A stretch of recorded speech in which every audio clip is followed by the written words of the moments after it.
Hi guys, my name is Crystal. Welcome to my YouTube channel. Alexa, what's the time, please?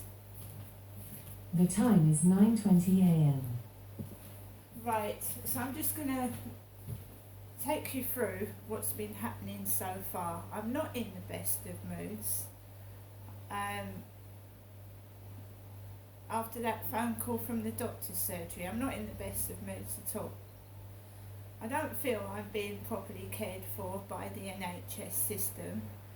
And I just, the same things are going on and on and on, and no one's doing anything to stop them, despite my efforts to stop them myself.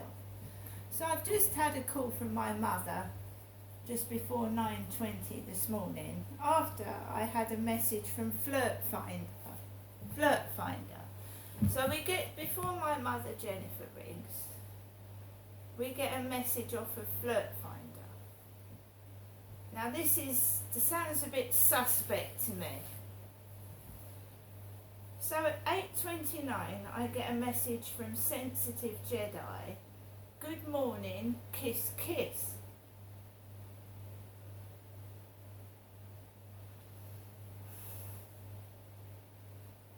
At 9 minutes past 9 this morning, I get a message from Sensitive Jedi. May I call you? Kisses again, like a woman. At approximately, I would say about 9:15, my mother rings. Jennifer, after this person has said, may I call you? And she's my mother, and I'm her daughter. So I told this person not to call me. My mum then calls me at 9:15, and I just feel railroaded into going up there today. I'm not very happy. Someone has now asked, have I had a good sleep? So someone is trying to stir things up, and now someone is asking me, what am I up to today?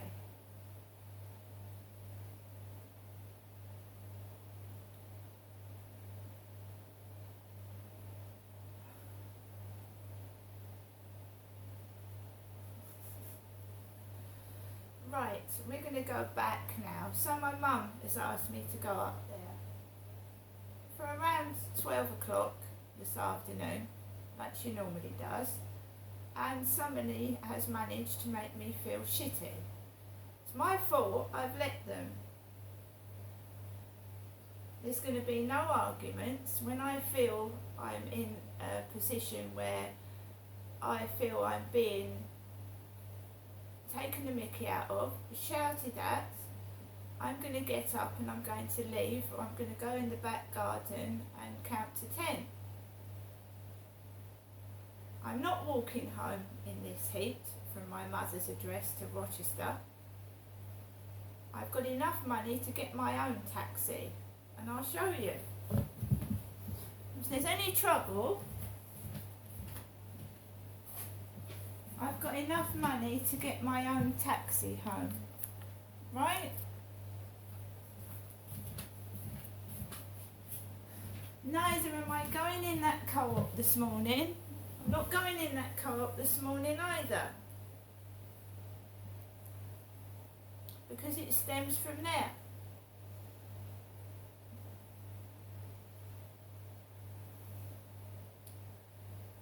Someone said to me, I'm going to get a bit of food shopping and go to a cafe and let the world go by.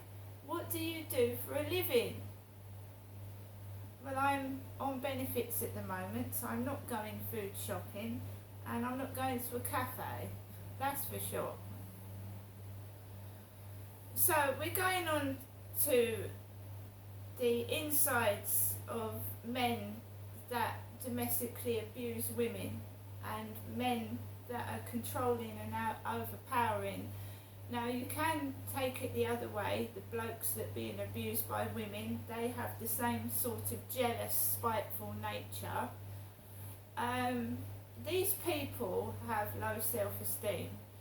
The people that bully want to be the centre of attention. That's why serial killers get front page news. although they've got it in the wrong way, their whole aim is to be number one, for everybody to see their face, no matter how horrendous or horrific the things they've done. They're narcissistic, they want you to see their face and look at them, and they're the top dog. They're disgusting.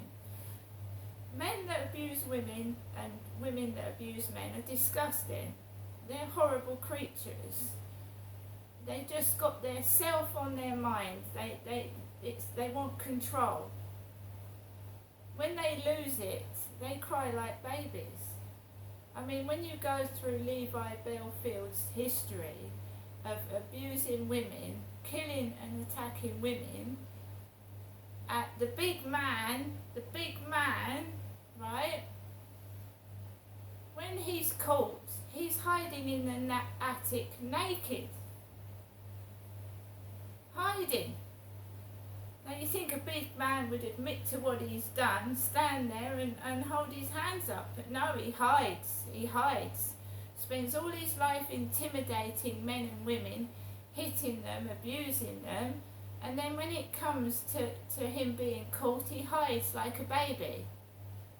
He runs and hides and doesn't stand up to what he's done and won't admit it.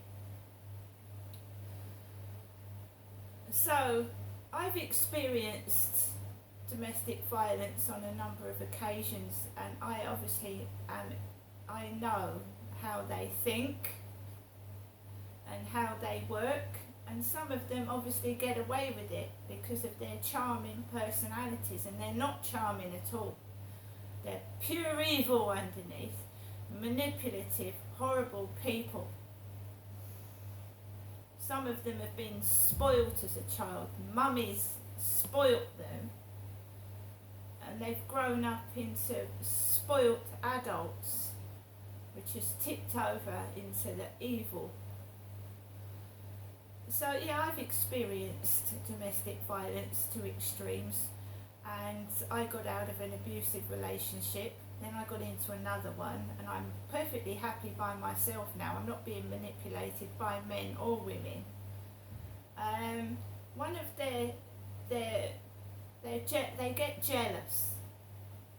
A domestic violence abuser gets jealous. They want to know where you are all the time, who you're calling, and they isolate you from your friends and your family, because they even get jealous of you talking to your mum, your dad, and your family. They completely isolate you from everybody by putting you down, by taking control of your finances, and even having you followed.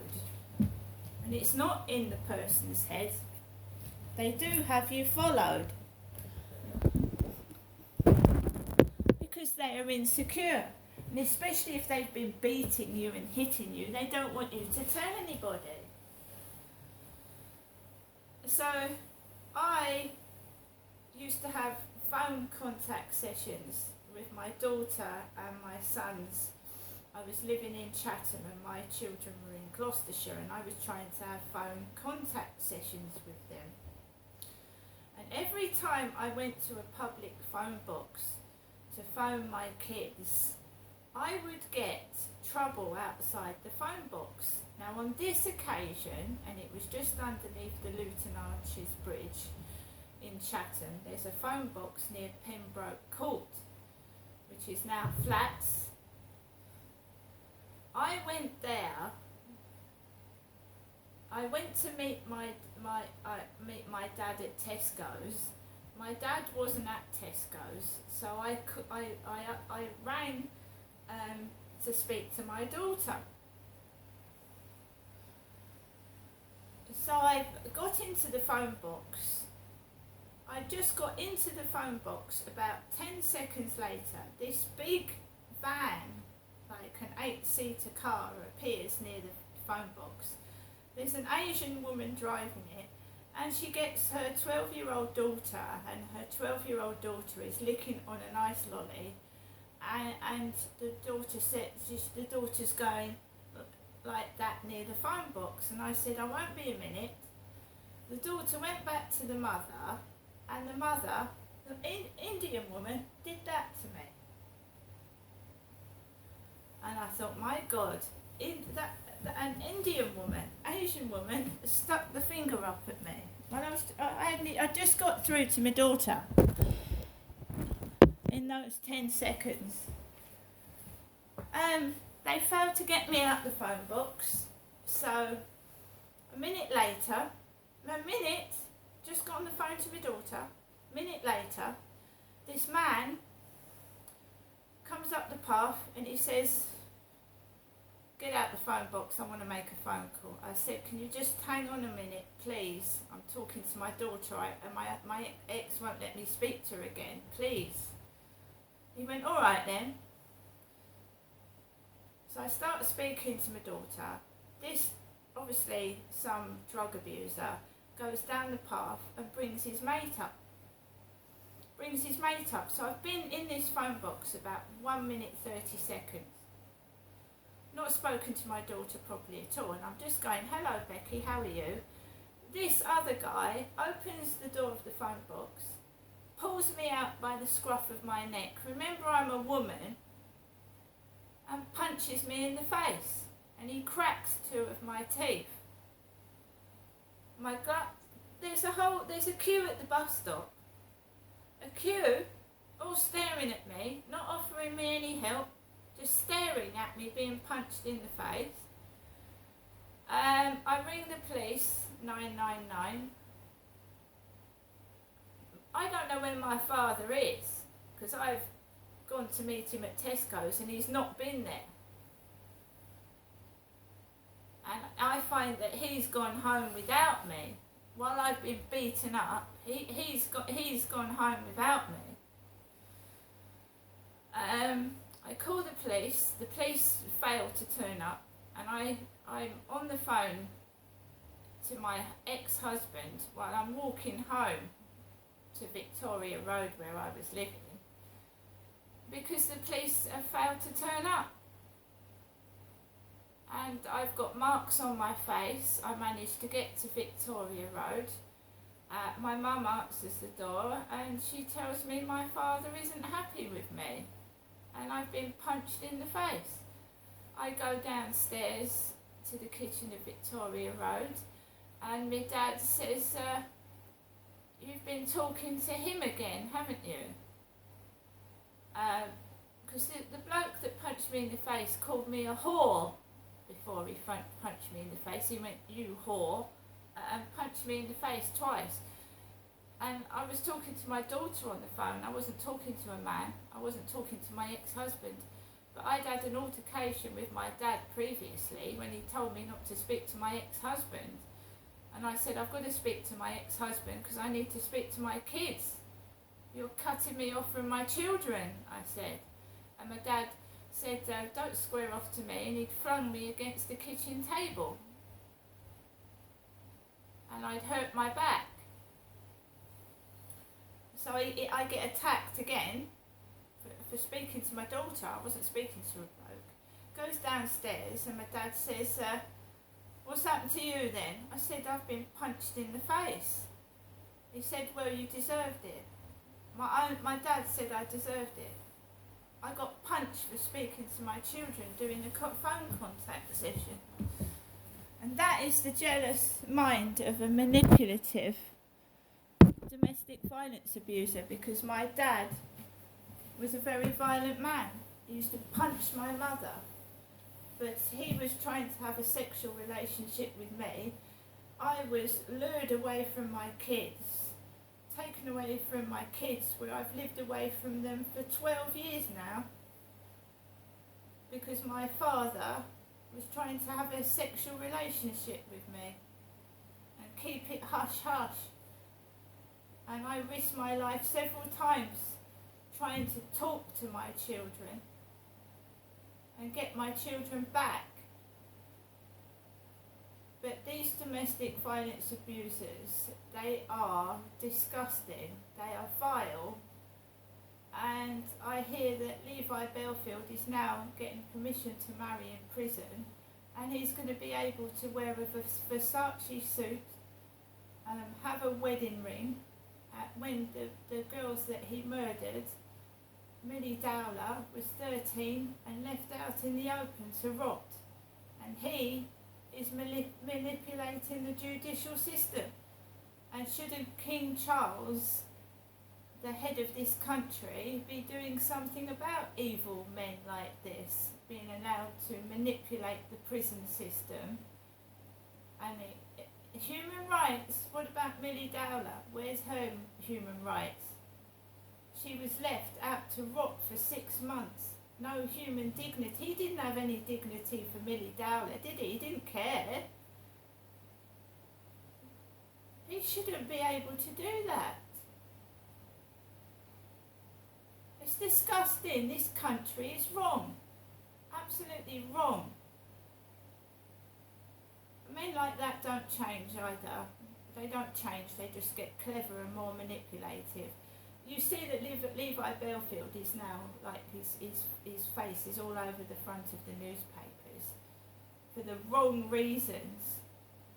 And that even teenagers read newspapers and they're going to get the wrong idea and thinking, oh look, get on the newspapers, he's a killer. It should be low profile. Like a tiny little, if you've got to write about it, put 2 sentences. Evil killer getting married, that's it. Why do we need to know?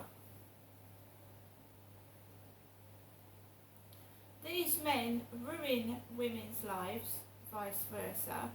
They do. My life's been ruined. My father ruined my childhood because a child can't fight back. A child shouldn't be put through that. He's ruined me developing emotionally into a proper adult. I can't form proper relationships because I keep getting the same men that are manipulative and mistreat me, and it's just disgusting. And I've got a mother that knows what my dad did. She knows, she saw, and now she's trying to manipulate me. I know she's my mother, and why have I got sick messages just before I'm going up to see my mother? It's all being screenshotted and I'm noting it down on a bit of paper. I'm not a sex toy, either with men or women, because you get women that abuse their daughters, that want a sexual relationship with their own daughters. Look at Rosemary West. She had sex with her own daughters. An incestuous couple that were abusing their children, both of them. It's not just men that do it, you know.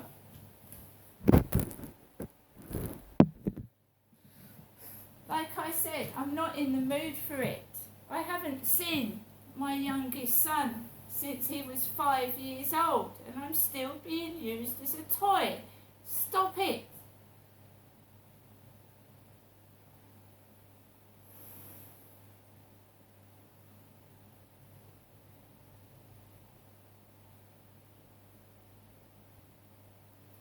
I'm just answering this person or persons.